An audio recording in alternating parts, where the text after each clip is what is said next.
Les visionnaires, écoutez bien.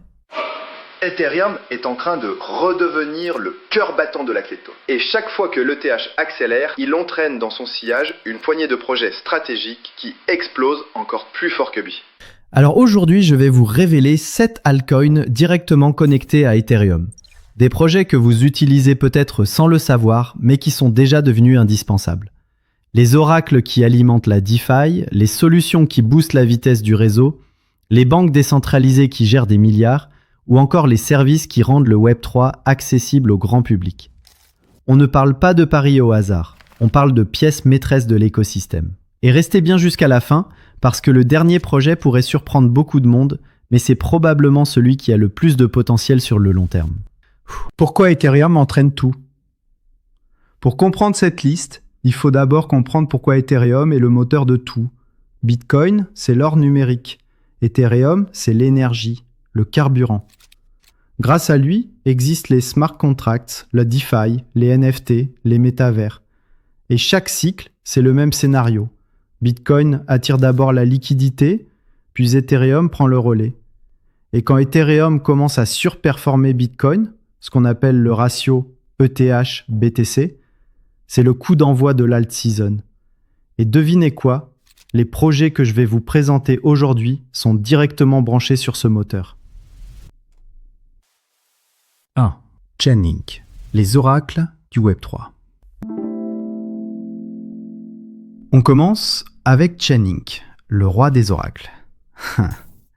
Pour vulgariser, si Ethereum est un ordinateur mondial, Chainlink en est les capteurs. Ethereum peut exécuter des programmes, mais il ne sait pas ce qui se passe dehors. Il ne connaît pas le prix de l'euro, ni la météo, ni le cours de l'or. Or, sans données fiables, impossible de faire tourner la DeFi. C'est là que Chainlink intervient. Aujourd'hui, il sécurise plus de 25 milliards de dollars en valeur. Aave, Uniswap, Synthetix, MakerDAO, tous s'appuient sur ces oracles. Et c'est loin d'être limité à la crypto. Chainlink intègre déjà des données financières traditionnelles, des APIs d'entreprise et même des informations climatiques. Autrement dit, Chainlink, c'est le pont entre le monde réel et Ethereum. Et c'est pour ça que Link est stratégique. 90% des protocoles DeFi l'utilisent déjà. Quand Ethereum grossit, Chainlink devient incontournable. Maintenant qu'on a vu l'importance des données, passons à un autre défi majeur d'Ethereum, la vitesse et le coût des transactions. Arbitrum, le turbo d'Ethereum. Ethereum est puissant, mais soyons honnêtes, il peut être lent et cher. Une simple transaction peut coûter plusieurs dollars quand le réseau est saturé. Arbitrum règle ce problème. C'est un layer 2, c'est-à-dire une voie rapide connectée à Ethereum. Les transactions y sont jusqu'à 50 fois moins chères. Aujourd'hui, Arbitrum concentre plus de 12 milliards de dollars en valeur verrouillée. C'est tout simplement le numéro 1 des Layer 2. Et ce n'est pas un gadget. Des géants comme Uniswap, GMX ou Aave tournent déjà dessus. Plus Ethereum attire d'utilisateurs, plus Arbitrum absorbe ce trafic. Et son token Arbe agit comme un multiplicateur. Quand ETH s'anime, Arbitrum s'emballe. Arbitrum, c'est le turbo du moteur Ethereum. Mais Ethereum n'est pas seul sur le marché. Il a aussi un concurrent sérieux qui avance très vite. Solana. 3. Solana, le rival qui capte la lumière. Solana, c'est le challenger. Là où Ethereum mise sur la décentralisation maximale, Solana mise sur la vitesse. Concrètement, Solana peut traiter plus de 60 000 transactions par seconde avec des frais proches de zéro. C'est énorme comparé aux 15 transactions par seconde d'Ethereum.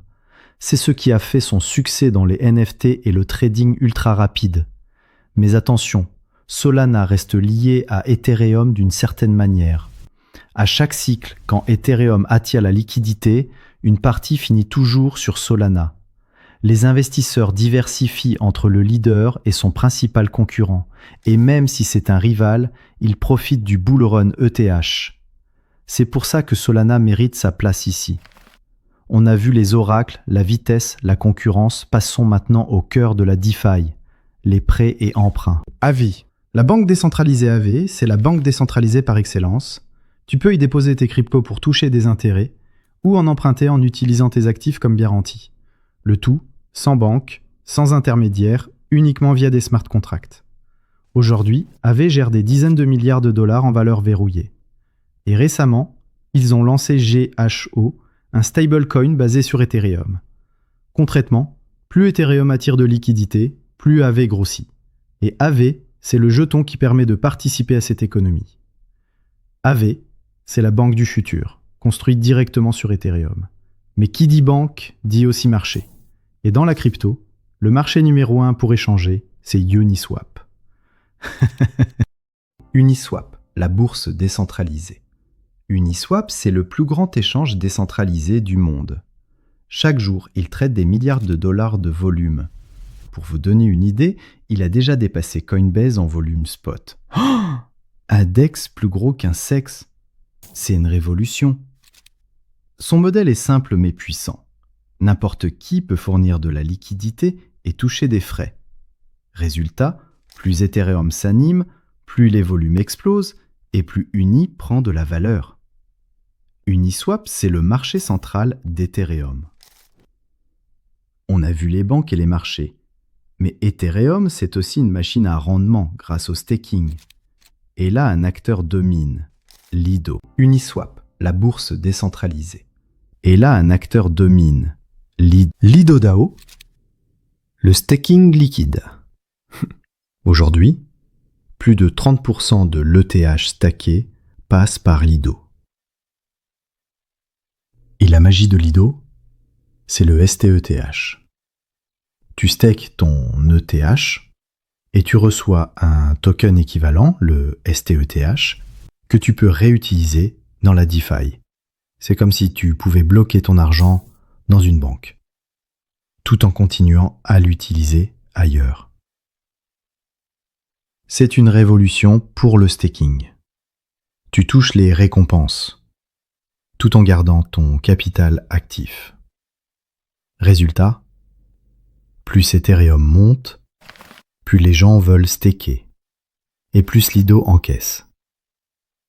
LDO, c'est un proxy direct du succès d'ETH. Et enfin, pour terminer, parlons de l'accessibilité. Parce que pour que le Web3 devienne vraiment grand public, il doit être lisible. Et c'est là qu'intervient ENS. 7. Ethereum Name Service, INS, le Web3 lisible. Ethereum Name Service, ou ENS, c'est le DNS du Web3. Au lieu d'une adresse incompréhensible comme 0x58fe, tu as un nom simple comme visionnaire.eth. Aujourd'hui, des millions de noms .eth sont déjà enregistrés. Et ils sont de plus en plus intégrés par les wallets, exchanges et dApps. ENS, c'est une brique essentielle pour transformer Ethereum en un outil accessible au grand public. Et ça, c'est un levier massif pour l'adoption. Voilà les visionnaires. Vous connaissez maintenant 7 altcoins stratégiques liés à Ethereum.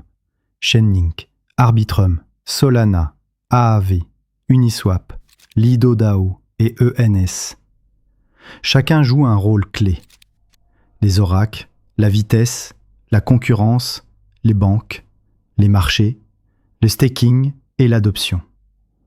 Si Ethereum décolle, eux pourraient exploser encore plus fort. Dites-moi en commentaire lequel de ces projets vous intrigue le plus. Likez, abonnez-vous et surtout, restez visionnaires.